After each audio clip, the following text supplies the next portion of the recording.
look at this the wrong way? Is it some fly-by-night thing now that a guy can be this phenomenal and this great coming into it, and we really don't talk about him? We kind of treat it like a foregone conclusion. He's going to go number 2 overall in talking about his greatness and what he's been able to do up until this point.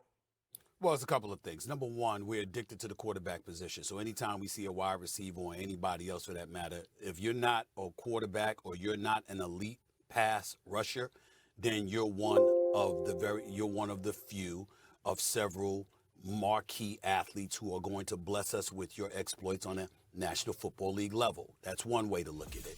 The other way to look at it is that, you know, when you talk about us being spoiled and not appreciating the athletes enough, I think that's taken all wrong.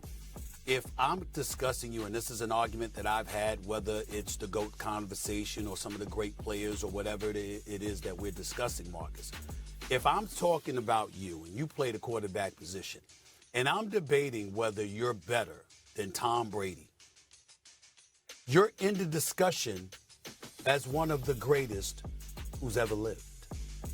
And unfortunately, in the times that we're living in, it's played in reverse. And if you want to know where I'm factually correct, take a look at YouTube. We're debating right now. Marcus Spears destroyed Stephen A. Stephen A destroyed Marcus Spears. The word destroyed feeds the algorithm. All right, what the hell were they arguing about? Let's click on, let's find it. More clicks, more revenue for the person who created the content.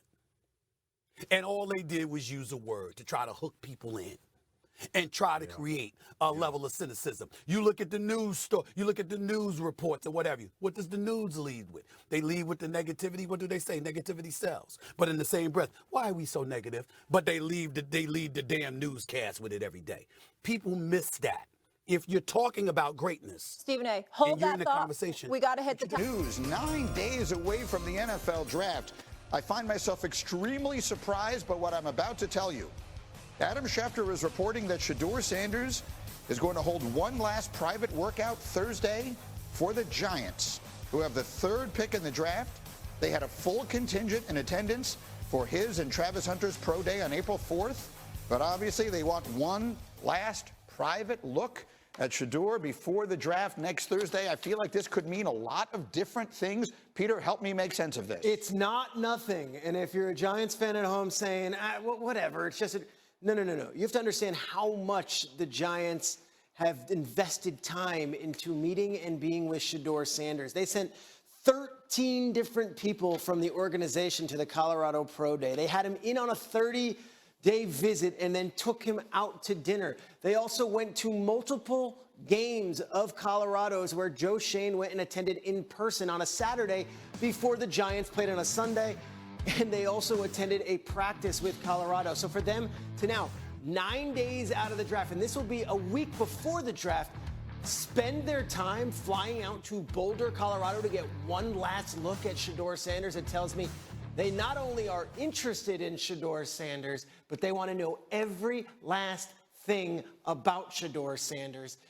This is not just a smokescreen. You don't do this. You don't waste your time getting on a flight and going from East Rutherford to Boulder a week before the draft unless you are actually interested in either selecting Shedeur Sanders at 3 or maneuvering the chessboard to get up and get him later in the first round. Those were the first thoughts that I had was, does this mean the Giants are seriously considering taking him at 3? Or does this mean the Giants are reading the tea leaves and thinking, we're living in a world now where he may be available into the 20s and we might trade up from the 2nd round where they currently sit with the 2nd pick in that 2nd round to try and make a move for him? Obviously, we don't know that answer one way or another. Well, Big Swagoo, the floor is yours. What do you make of the Giants and Shedeur getting together 1 week before the draft, one final time? Yeah, I make of it what the history of the league tells us. And I agree with Peter that this is a serious moment for the New York Giants. Whether they're positioning to trade up to get Shedeur Sanders or whether they're positioning to take him 3rd in the draft overall, I don't think you can ever take this position for granted. And we've seen these franchises in quarterback purgatory. So you do your due diligence all the way up until the last hour. I've never subscribed to the fact that the Giants are just going to let Shedeur Sanders sit there if they understand that he can potentially be a franchise-leading quarterback. And here's the other thing, too. We got to give a lot of credit to Brian Daboll. Brian Daboll went to Buffalo when Josh Allen was struggling and trying to find his footing and put him in the right situation. And now we've seen what Josh Allen has turned into from a quarterback's perspective. We saw Daniel Jones play better, i.e. giving him $100 million. Now, I'm still thinking they crazy over that, but Brian Daboll obviously coached him well enough to put him in that position. You watch Shedeur Sanders play. He plays with rhythm, he plays with time, and people have talked about the porous offensive line that he had, which caused a lot of issues with him in college. When I watched Shedeur play, it felt like he had NFL cachet. It felt like he understood that this game on this level has to be played cerebrally first before you get to anything else. And I think the Giants are exploring that and are going to continue to explore that all the way until we get to Green Bay and that third pick is on the clock. RC. Yeah, I think, when you look at what the Giants are doing, they're doing exactly what you need to do when you have the third overall pick and you're contemplating getting a quarterback. Marcus mentioned quarterback purgatory, and that's exactly where they are. You have a quarterback room that's probably good enough to get you through a season with Russell Wilson and Jameis Winston. Now, what that wins you is probably nothing. You don't win the NFC East. You don't win a playoff game. And if you're Brian Daboll and Joe Sheen, that could cost you your job. So if Shedeur Sanders is a guy that you can have play this year and have him show the Mara family that, okay, we are moving in the right direction with a young player that we have touched, we have put our imprint on, we've got into the system, and moving forward, this could be a guy that brings us to the next level, that's enough to keep your job. And so if you are the Giants contingent, you know that you can't miss if you draft him early and he's not what you think he was. You also know that you can't pass on him, have him become a star in his rookie season after watching what Saquon Barkley did in Philadelphia. As the man told you, my worst nightmare is him going to Philly.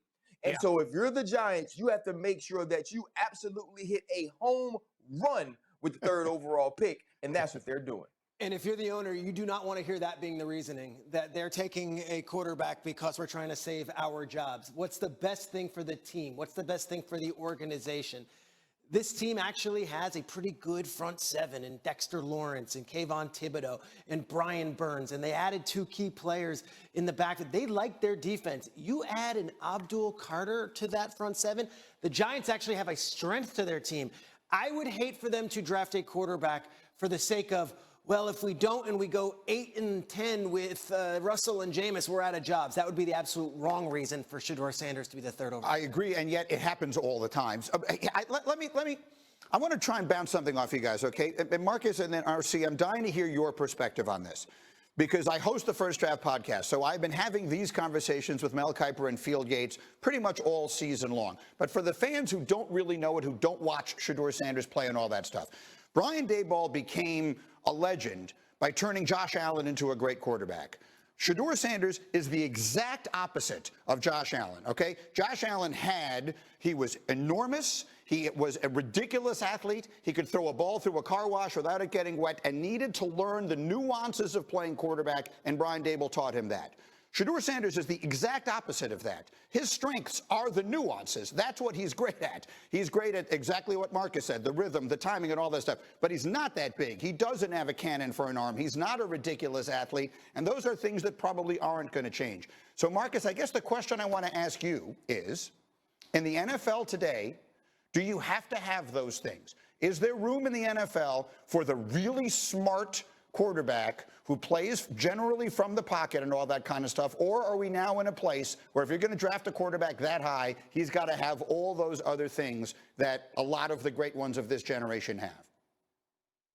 No, G. Look, it's a luxury, but I'll never subscribe to a quarterback that can operate and maneuver from the pocket and be a precision passer and push the ball down the field and make great decisions of being a quarterback that you can't win with. Like when you look at Shedeur Sanders, obviously it's not eye-popping athleticism. It's enough to navigate the pocket and get where you need to get. It's enough to get 5 to 7 yards and get you a first down to continue to keep the sticks moving. We would get to this point where if we don't see those traits in a quarterback, we don't think that they could function in the NFL. Mm-hmm. RC made a great point a couple years ago when C.J. Stroud was taken. And everybody waited to see if CJ Stroud was athletic enough in that playoff game against Georgia to determine if he would be a good quarterback in the NFL. We hadn't seen him move around the pocket like that a lot.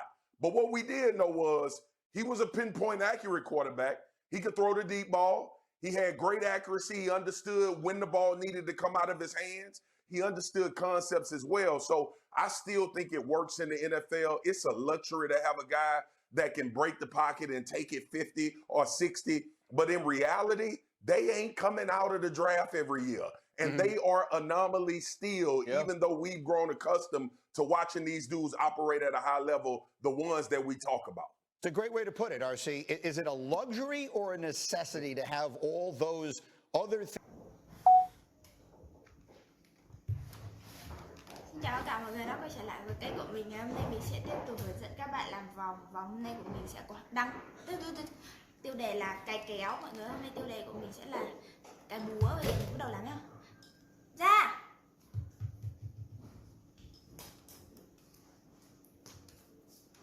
Mọi người ơi, tiếp tục bây giờ là màu hồng nha. Nghịch ác nhẹ.